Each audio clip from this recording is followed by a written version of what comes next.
Chapter 9. The Way of the Sovereign Wisdom. The Way of the Sovereign Mystery. The great mystery that underlies the entire universe. And this conversation is not an ordinary conversation. It's not an ordinary story. And that's something you just generally talk about among peers and coffee shops and among friends. This is a heart-to-heart conversation. And it's portrayed as that, such as Krishna having a heart-to-heart with his dear friend Arjuna. So, the way of the mystery. Here is going to know that which is beyond all change. It's mystery because it's right before our eyes, and we don't see it. A veil is cast, and we look for it, and we live in this fallacy. The mystery of that we must work so hard to attain it, that you have to work for perfection. This is what is referred to as the mystery, is that it's open to everybody. He later said open to all castes, all social orders. Previously, these teachings were only communicated to the rishis and brahmins, those who reclaimed the highest social order and realized this wisdom. They had awakened to this mystery of the sovereign reality, and unfortunately they thought those who were poor, those who were of the lower orders and servants of the world, women as well, were excluded from these teachings. And in this chapter it was generally noted that Krishna is saying it's available to all. He holds all of his devotees equally, even the wicked, even the sinful, even those who go into darkness. That anyone who comes to him, he is there for them. No one is excluded, for all appears within him as the presence. So, this is what opens up chapter 9, the way of the sovereign. The sovereign he holds the view over the vast landscape like a king surveying his land. So Krishna says to Arjuna, you don't carp at these teachings. You're strong-minded. So I'll propound to you and explain to you this mystery of knowledge combined with realization. I'll teach you how to recognize this. And by understanding, you will be released from these sorrows. And in praise of this, he says it is a sovereign science, because there is methodology behind it, like the scientific method. And that methodology is what was previously outlined in chapter 7 and 8 of how to recognize this by understanding there's everything that you are not, the neti process, understanding your nature, what's changing.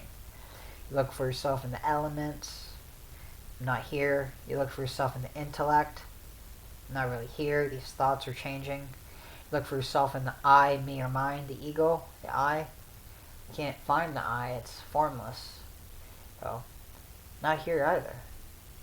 The understanding, the recognition of this presence, formless, it's not here either. All these states really just change and go. So this is a science to recognize that which is beyond all change. And I say the understanding, I said, is one of the last parts of nature, translates as bodhi. That is also changing, because this is a storehouse of consciousness. It means where all thoughts derive from. This is the director, the reasoning faculty that formulates this intelligence, or ability to understand, to comprehend, and then to direct it. This comprehension changes, does it not? What you comprehend one day may be incomprehensible the next.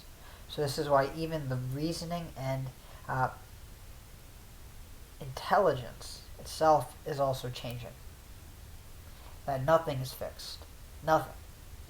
Okay, there's no fixed thing in the whole universe. And that's the field. The field is in a constant flux of change. This is going on. Krishna prays, he says this is the divine science. It is the sovereign mystery. It is, by knowing it, it is the supreme purifier. It is perceived by direct experience. It accords with the Dharma. It is easy to practice, and it is imperishable, which means it does not change. It purifies you, and virtually I'm giving concepts now to understand, but the actual direct experience of this is beyond understanding. And this is one who has gone forth, the actual name of renunciation. By understanding this and renouncing, okay, my false identifications with the elements, the intellect, the I, the understanding, one goes beyond to that which is the imperishable. And imperishable is referred to as the bliss of Brahman, that which is eternal. Pure bliss, man. So, those who have a lack of faith, virtually, they do not actualize this. And they carp at it. You notice in the beginning, he says, "Oh, you Arjuna who does not carp," which means he does not ridicule it. He holds it in a high esteem, a high respect. There's reverence there for the Dharma that's being proclaimed. Because this Dharma is very ancient. Goes all the way back to the Kapilas. And I love the Kapilas. Bless them. So the men fraught without faith in this Dharma do not attain me. He says, me being the presence. O dreaded Arjuna, but those who lack the faith, they return to the path of the world fraught with death. It means they're caught in the cycle of the changing and not recognizing the imperishable, changeless. So the sovereign wisdom that is being referred to, he states, by the presence in my unmanifested form. The presence does not have a form, but generates form. It's like all form derives from the presence. All form is within the presence, but the presence is not in the form. All form is within this nameless presence. This is the mystery, that even the whole universe requires this knowing faculty. You must have to know the universe first. And this knowledge is, where else does it arise but within you? So by me, in my unmanifested form, are all things in this universe pervaded. All beings exist in me, but I do not exist in them. So the whole universe exists in the presence. So the whole field of consciousness resides within the nameless presence. This, I call it the absolute. I mean, it's beyond name, beyond form. That which is beyond thought, nameless and formless. And yet the beings, they don't dwell in me. Behold, that is my divine mystery. They do not dwell in me. My spirit, which is the Purusha, the formless aspect, is the support for all beings and the source of all things.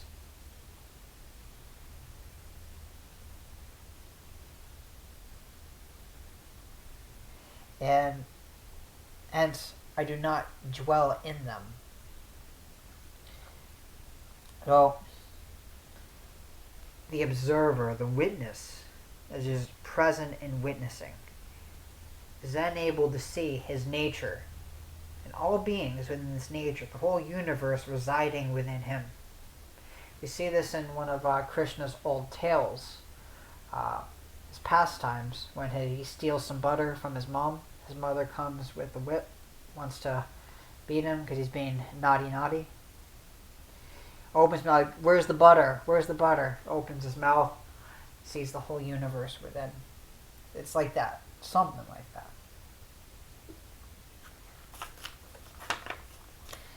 And so the illustration of how one would understand this. So as the mighty wind blows everywhere, the wind is like the Purusha. It's all-pervading. And it's the life of each person. We attribute this life breath as the person, which means the Purusha. As the mighty wind blown everywhere rests in the space, the Akashic field.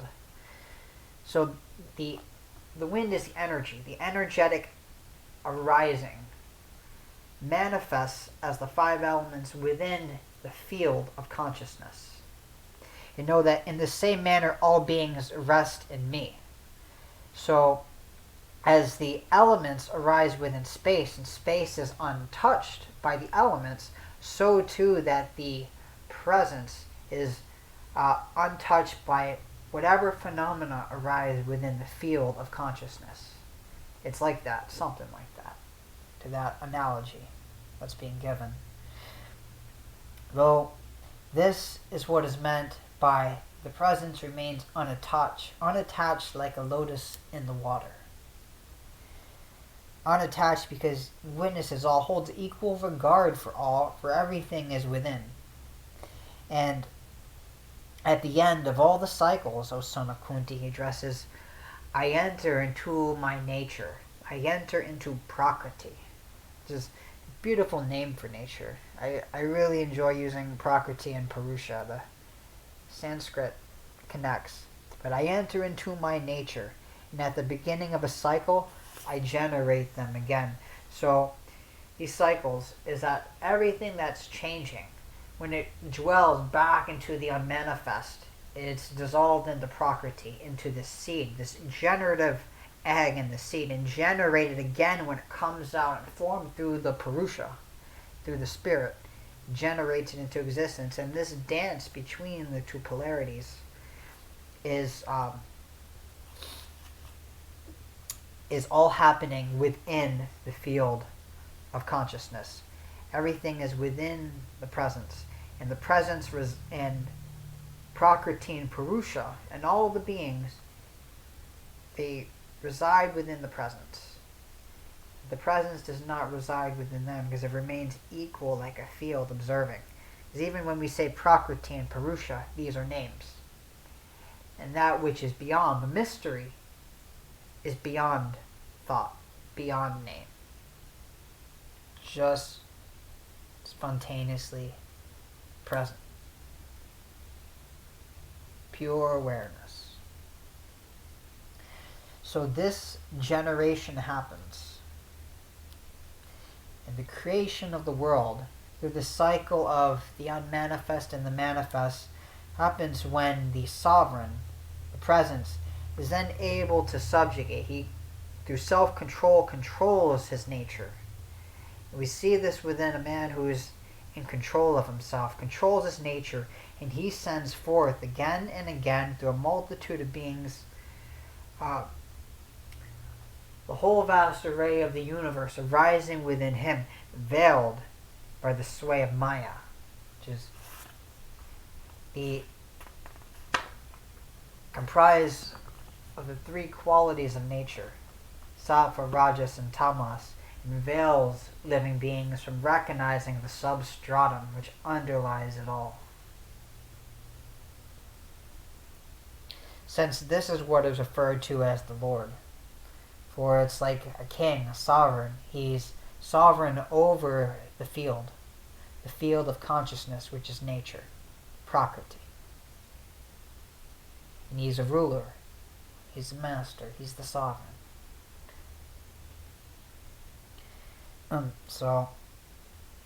and equal to all. There's no inequality here. Even the good and the bad arise and are generated. So these acts, O Dhananjaya, which means the great warrior, they don't bind me. I remain unattached.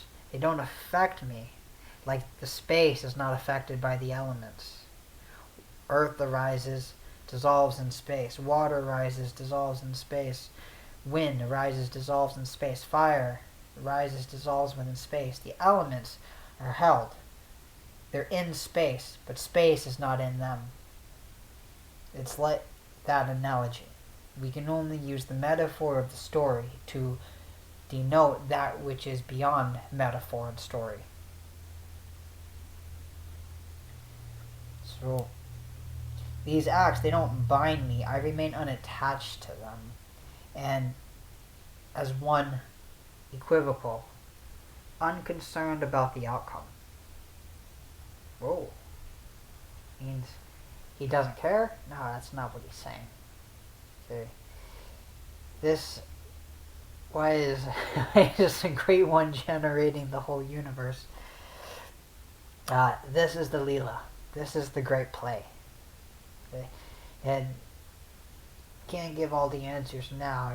It will unfold as the story unfolds. And the story is part of the play. We understand it through the metaphors and the archetypes. So, Prakriti, my nature, my beloved, dear, sweet soul, under my guidance, says Krishna, he guides nature, directs Prakriti, and gives birth to all things, both moving and unmoving, arises from within. So his nature is inseparable from the presence, and united in union through a sacred love. Let's say, all beings arise, and because of this, the world revolves. It is from love that it can be said that this world revolves. Well, so the ignorant, they don't see this. They see separatism. They see with their eyes cast, having a veil over them. The fools disregard me, says, when I assume a human form, for they think I'm just the form. But they're unaware of my higher nature as the supreme, as the Lord of all beings. And this is a mistake in ignorance, for all the form arises within the presence. A being of the deceitful nature of demons and fiends, these beings who don't recognize, they'll cherish false hopes and desires. They perform actions for themselves alone, and they pursue vain knowledge, goals which have an end. So there's a forsaking of the endless, of the eternal. It's cut off. Not because the sovereign cuts them off, or is equal to all, but because of the veil in one's nature, one chooses that which is finite and material, rather than what is everlasting.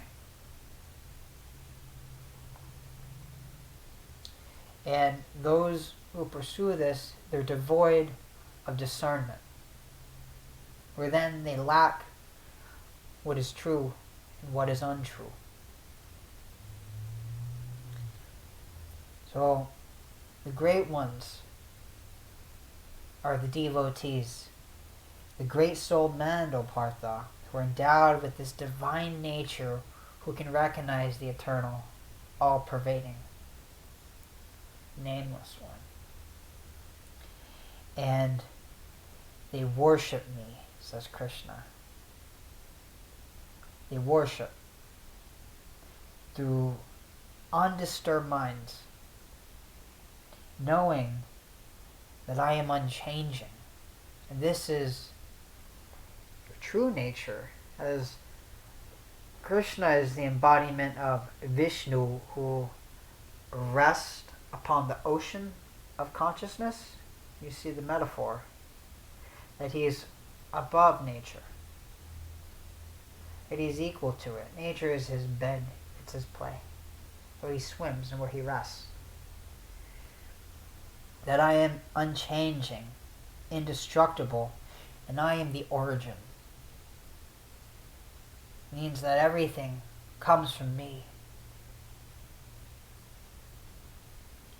Me being the sovereign, as the unchanging. Not from a sense of pride and egotism. But even egotism arises within him. He says, I've controlled my nature. So even the sense of I and pride is controlled. Hence, the recognition of the unchanging is seen. And the high-souled ones who worship this, they do so with love in the heart through an adoration, as their life becomes an offering, their own song that's being sung. And ever glorifying me, he says, they're always striving with self-control. They remain firm in their vows, and they bow before me. They salute, they surrender their pride. They worship me with love and unwavering steadiness of mind. Others again, they offer knowledge. It means they've surrendered their thoughts, their feelings, and opinions. Others worship me as one, as distinct with them. So some worship as their equal. Oh, Brahman is my equal. This is I. It's like, so everything that arises now is liberated in this recognition. Some worship this way. Others do so through diversity. And others still worship in various ways, worship me in the form of the whole universe. And some still others, they worship me as distinct from them, as separate, seeing the Lord in various forms. Because even in chapter 7, what underlies all the gods, all the devas, all the archetypes, is the Purusha, the illuminating spirit and life breath. And this too can be seen as a portion and parcel, but with recognition as the form aspect of the imperishable. But that which who sits beyond is really beyond even what you would say formless. Beyond even the spirit that illumines and gives life. For it's this is the all. Prakriti and Purusha, as like matter and spirit, are in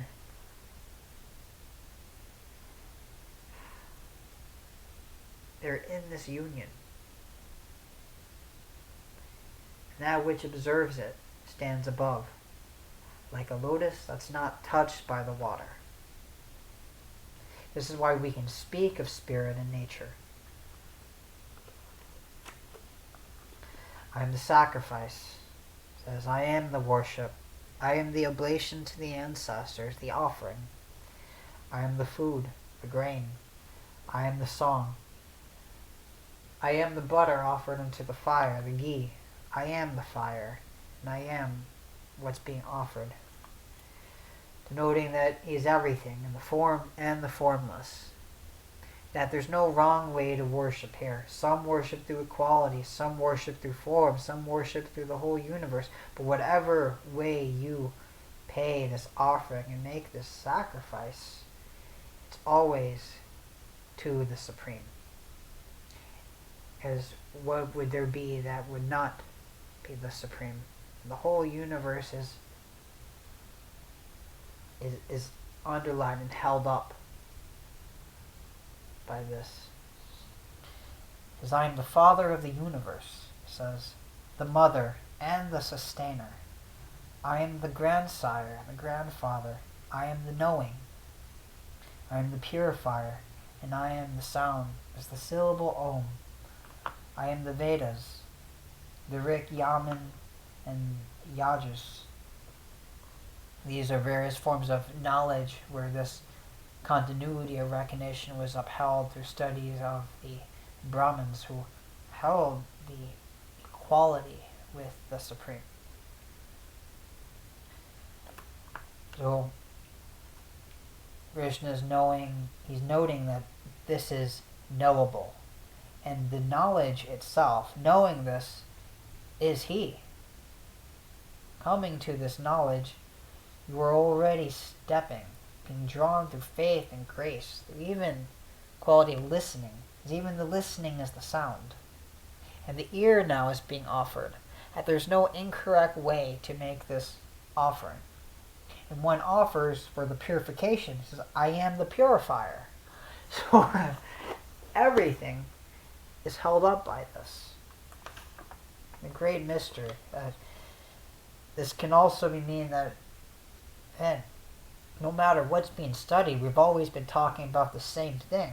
This is why I've said that the Gita is, if the eye of wisdom, the sovereign wisdom is seen, it's actually referring to everything. There's nothing that is not the Lord. There's nothing to which cannot be offered. The whole world becomes the path. Everything can be appreciated. The whole world can be enjoyed. It's a great blessing, a gift to the world. And I was at this firm belief that the Gita is really meant for this time. And I still stand for this. I still think it's just like all teachings of the past, it's to be made anew and fresh every age. And a new translation, a new interpretation of it. But the essence of the story does not change. The essence refers always back to the sovereign. For this is the source, this is the origin. As Krishna says, I am the goal and the support. I am the Lord and the witness. I am the abode, the field or refuge. I am the friend. I am the origin, and I am the dissolution. I am the ground. I am the storehouse, and I am the seed. I give heat, and I give and send rain. So even the elements, which comprise the aspects of form, are He. One can also worship through offering the form. I am immortality, is the deathless. And Arjuna, I am also death. It is the transformation. I am being and I am non-being. This means I exist and I don't exist. I am the paradox. Beyond thought, beyond conception. And so there's no incorrect way to worship here. And one pays this offering in respect for liberation, to free oneself from the misperception, because this lack of not knowing who the identity is of the Supreme, of the presence which underlies all beings as the Purusha. Not understanding that, one suffers in a migration around birth and rebirth. Those who know this knowledge and they drink of its nectar, which in Sanskrit is referred to as the soma, the drink of immortality, that the drinking of the everlastingness. They are purified from this ignorance, and those who partake of this nectar, they worship me with offerings, and they pray for a safe passage to a brighter realm, a better future. And I offer this, says Krishna. They reach the worlds of even Indra, say the chief of the celestials. They enjoy the heavenly worlds. These people will make these offerings, and they enjoy the pleasures of even the gods. Know that Indra is a god who has attained his regions of the heavenly world as Lord of the heavens for making various offerings and sacrifices. He's a Lord of the sacrifice. He's known for making hundreds and hundreds of large sacrifices and offerings. So this too happens. One attains the heavenly worlds, and one also attains liberation. And referring back to these two paths of Jnana Yoga, the yoga of wisdom, and Karma Yoga, the yoga of action. Through wisdom, the wisdom of understanding that which is eternal, one attains liberation from the world of birth and death. And through action, one attains the heavenly worlds, which are stainless, where pleasures of life, the heavenly joys, can actually be enjoyed, and everything is an offering. And that which is superior to all of that. He says, so those who enjoyed the heavenly worlds, those who enjoy these pleasures, they come back to the world of mortals, for it's still in the world of form. And all form, as we said, is an aspect of nature that is in a constant state of change. So they enjoy the vast heavenly worlds, they come back to the world of humans where their merit is exhausted. And thus they abide by the injunction of the knowledge of the Vedas. They strive once again on this path for liberation. For even the desire for the heavenly realms is still in the realm of the form and the formless, the cycle of birth and rebirth. So Krishna's advice is to always go beyond. Go beyond. Beyond, beyond, beyond. It says those who come back from the heavenly realms, they follow the instructions that would have been outlined in the Vedas and the knowledge in the ancient scriptures. And they desire desires. It means even desiring the heavenly realms, and so they're subject to birth and rebirth, subject to this wheel.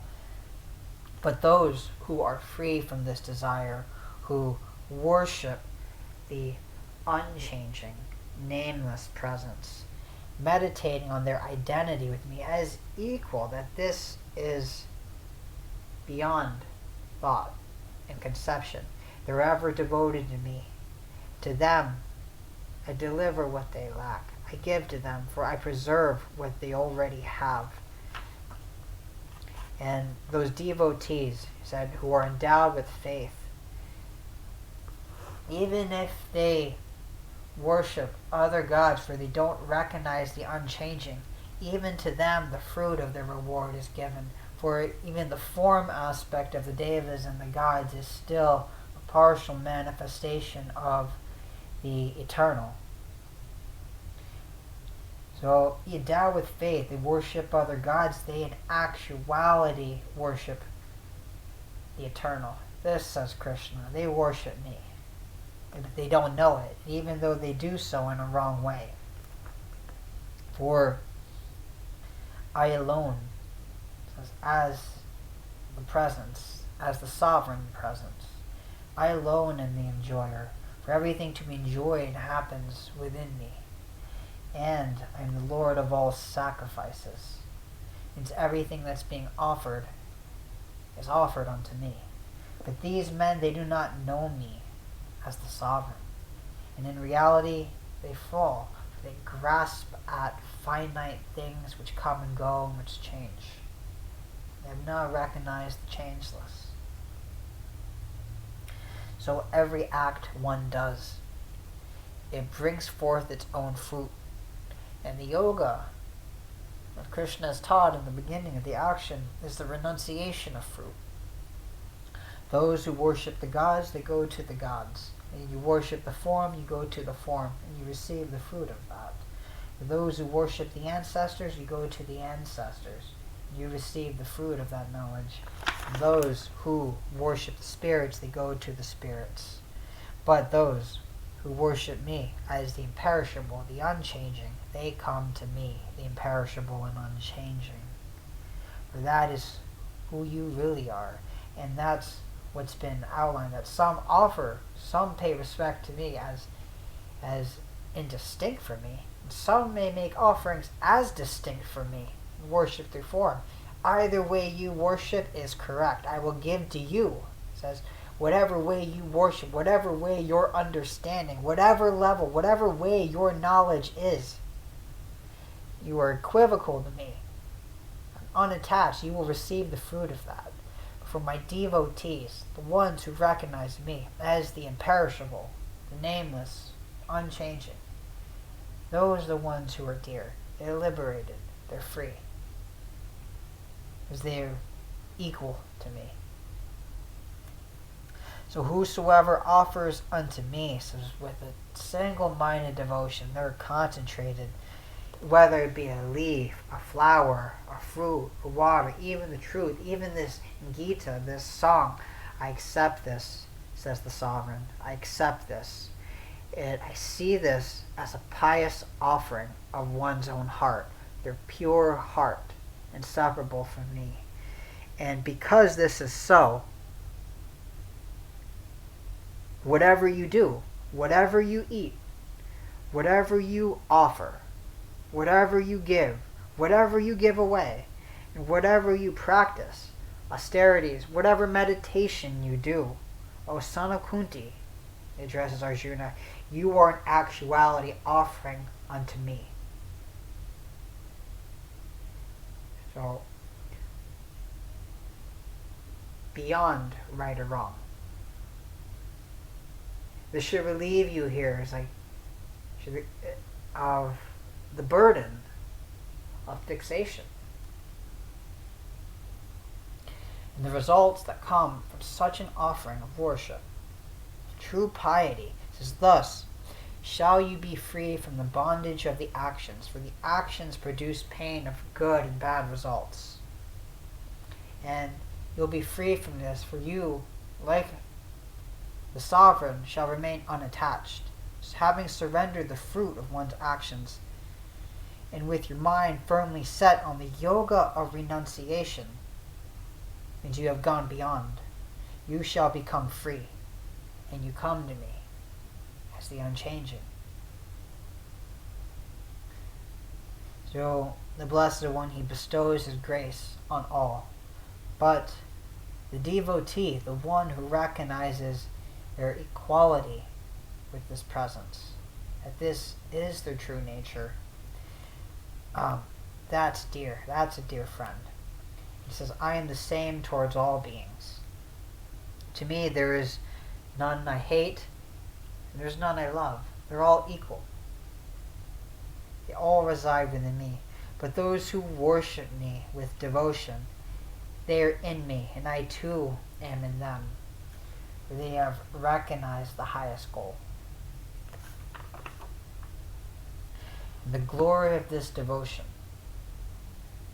is such that even the most sinful man who commits the most atrocities, who does things that you and I don't even want to discuss, if he worships me, says Krishna, with an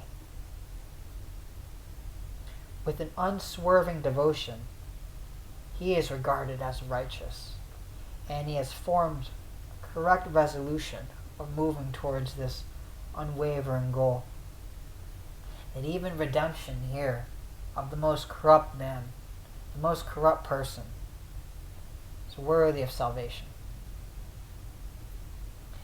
And this one who has renounced the good, bad actions and rests in the state of equality, equal to the sovereign presence, he becomes righteous, virtuous.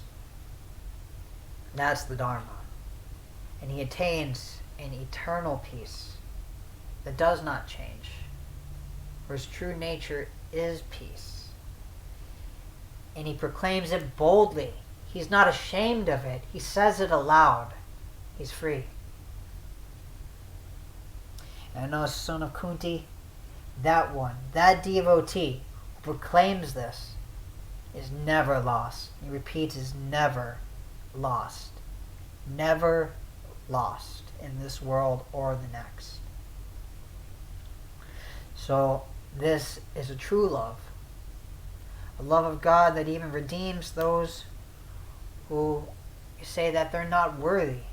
Where he makes it clear in this statement that you are worthy. You've always been worthy. That even the sinful man is worthy who comes to me. And I embrace him. He's dear.